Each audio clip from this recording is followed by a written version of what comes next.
Anong pag-uusapan natin? Naku, marami po. Unahin natin itong latest SWS survey na ang tiwala ng taong bayan kay Bangag ay -3. Tapos saan kayo nakakita ng tiwala ng taong bayan ay -3? Well, hindi naman po nakapagtataka yan kasi ayaw magpa-hair follicle test. Pero sinabi ng kanyang kapatid na talagang siya ay bangag. At syempre, dahil siya ay bangag, wala siya sa tamang pag-iisip para bigyan ng solusyon ng problema ng taong bayan. Kaya naman, walang tiwala ang taong bayan kay bangag. Ang tanong, gaano katagal pa ba siya mananatili sa pwesto na ang kanyang trust rating ay nasa -3 na? Hello, aantayin po ba hanggang maging -30 yan? At sa tingin ko, malapit na mangyari yan. Dahil tignan ninyo, nangako siya, marami raw siya ipakukulong dahil sa korupsyon. Ano? Sino nakakulong? Diskaya. Diskaya na alam naman natin, naging instrumento lamang ng mga magnanakaw at pinangungunahan na yan ni Bangag mismo na sabi ni Zaldico ay nagpasok ng 100 billion na insertion at kung saan ang 25 billion, equivalent to 25% ng 100 billion ay dineliver niya. At wag natin kakalimutan yung 100 billion niya sa 2025 budget na ulit muli ng 2026. Kaya lang, si Yusek Cabral lang ang meron talagang nakakaalam kung nasaan yung mga proyektong yan. At ngayon, tigok ang Yusek Cabral. Mukhang magiging sikreto na kung ano yung mga naging dagdag ni Bangag sa 2026 budget. O nga pala may film television channel dyan pati ako dinadawit dito, no? Hello, as of 2020 po, no? Ako po ay kakabalik ko pa lang as spokesperson noon, nung panahon ng COVID. Huwag niyong kakalimutan, 2019 wala po ako sa gobyerno dahil ako po ay nagkaroon ng sakit sa puso. Bumalik na lang ako, kasagsagan na ng COVID, no? At syempre, ewan ko bakit binanggit pa ako ng news channel na yon. Tagto 2 million lang daw at 2 proyekto raw yon sa Ifugao, no? Sa totoo lang, di ko po maalala yan. Pero sa tingin ko, yan po ay mga mayors na mga dumalaw sa akin sa Malacanang, humingi ng proyekto, gumawa tayo ng liham. Hindi ko po alam kung yan naman po ay na-include sa NEP or hindi. Basta ang importante, kapag humingi at letter lang naman ang padadala ko, nagpapadala tayo. No? Pero maliliit po yan, hindi po yan ikayayaman. Dahil 2 million daw po yan 2 proyekto na di umano ako'y lumiham. Pero ginawa pong balita ng news agency na yun. Siguro, mula ngayon, iboboykot ko na rin yung news agency na yun dahil masyado naman silang sensational. No? Bagamat, karangalan ko na sinama nila ako sa hanay ni VP Sara at saka ni Kong Pulong. Pero in any case, ano po ang trust rating naman ni VP Sara na talagang pilit nilang pinupukol at binabato ng putik? 31% positibo. Ibig sabihin, hindi po nagbabago ang tiwala ng taong bayan kay VP Sara mula pa nung siya ay naluklok sa pwesto bilang vice-presidente. Nako, alam niyo po, that is a feat. Kasi kita niyo naman, lahat na ng putik, pilit nilang ibinato kay VP Sara, effect pa rin. At siya pa rin ang pinagkakatiwalaan ng taong bayan. At siyempre, siya pa rin ang ihahalal lang ng taong bayan kung ngayon ay magiging eleksyon na. Pero wag po tayo magpapagiging kampante, Ayon sa aking informante, talagang plano nila na pabagsakin si VP Sara. Kaya yung mga kasinungalingan ni Madriaga, yung pangalawa na namang impeachment complaint, lahat po yan. Gagamitin na naman nila ang kabanang bayan, yung 2026 budget para masigurado ma-impeach si VP Sara dahil, ang balita ko, ayaw ng mga bangag ng kalaban. Gaya na nangyari dyan sa Congressional District ni Tambaluslos na pinadisqualify ang kalaban. Hindi na sila lalaban. Ang gagawin na lang nila, tatanggalin nila ang mga kalaban para forever Marcos 2.0 ang tawag nila dyan. Marcos 2.0, Marcos forever na naman as second time around. Nako naman po mga kababayan, wag na kayo pumayag dahil kung tayo magma-Marcos 2.0, nakakahiya na po at saka baka wala ng Pilipinas.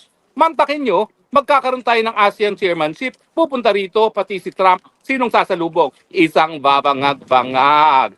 Mahiya naman kayo, no? Bigyan nyo naman ng kahihiyan. At isiguraduhin natin na pag nagkaroon ng ASEAN, ang sasalubong sa mga bisita natin ay si VP Sara na sa tamang pag-iisip. Huwag naman yung babangag-bangag.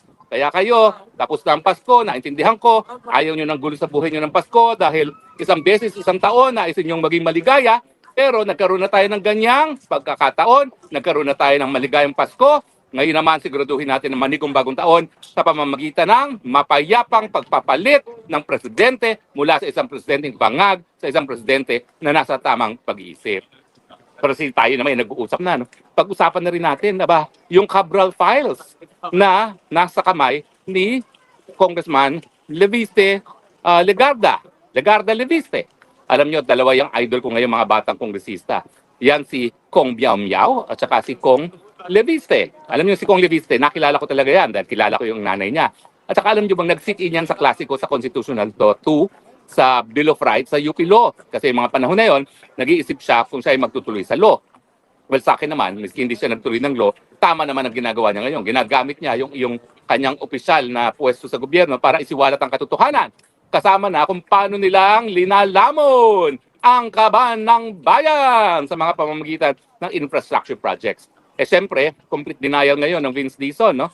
Siyempre, dahil kapag na-authenticate na yung Cabral files na hawak-hawak ng Leviste, ay lahat tayo ngayon, malalaman natin kung sino talaga ang nagpasasa at nagpayaman at the expense of public coffers. Pero sige lang, hayaan mo silang sirain ka ng sirain, hindi ka rin mapupukol, Congressman Leviste. Dahil in the first place, ikaw naman po ay bata, no? So malayo pang mararating mo. Kahit anong ipukol nila, ano ngayon? Batang-bata ka pa, malayo pang tatahakin mo. You can only go from good to better. Kaya manindigan ka lang at susuportahan ka ng taong bayan at hindi ako masusurpresa kung in a few years, siguro in 6 more years, baka ikaw na tumakbo ng senador, hindi na yung nanay. Dahil baka naman gusto magpahinga ng nanay niya, mabuti naman yung Tatak Legarda Leviste magpapatuloy sa pamamagitan nitong si Leandro. Huwag kang magpapaapekto sa kanilang pagpupukol sa iyo. Ituloy mo lang ang ginagawa mo dahil kapag nasa likod mo ang katotohanan, suportado ka ng taong bayan. At pag ikaw ay nanindigan laban sa korupsyon, talaga namang susuportahin ka at mamahalin ka ng taong bayan. Yan ang hindi alam ng mga matatandang mga politiko na sawang-sawa ng mga taong bayan, sinusukan na dahil sa kanilang mga pagnanakaw. So tuloy-tuloy ka lang, steady ka, suportado ka ng taong bayan, Kong Leandro Leviste, at isiwalat mo na kung anong nakasulat dyan sa Cabral Files.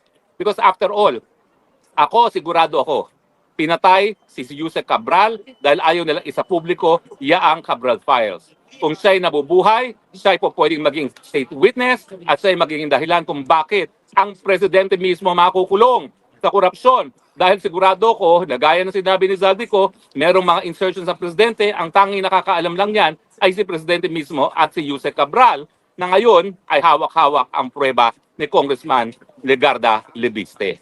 So steady ka lang, suportado ka namin dahil nais namin ang katotohanan, nais namin matigil ng korupsyon sa gobyerno at alam namin may banta sa buhay mo, pero siyempre lahat naman ng mga tao na kinikilalang mga martir, kinikilalang mga bayani, talaga namang linagay sa aberya ang kanilang mga buhay at hindi ka magiging iba sa kanila, Congressman Legarda Leviste, dahil alam namin, tinataya mo ang buhay mo para sa katotohanan at para sa malinis na pamamalakad ng gobyerno. Pao kami sa iyo, saludo kami sa iyo at suportado ka namin.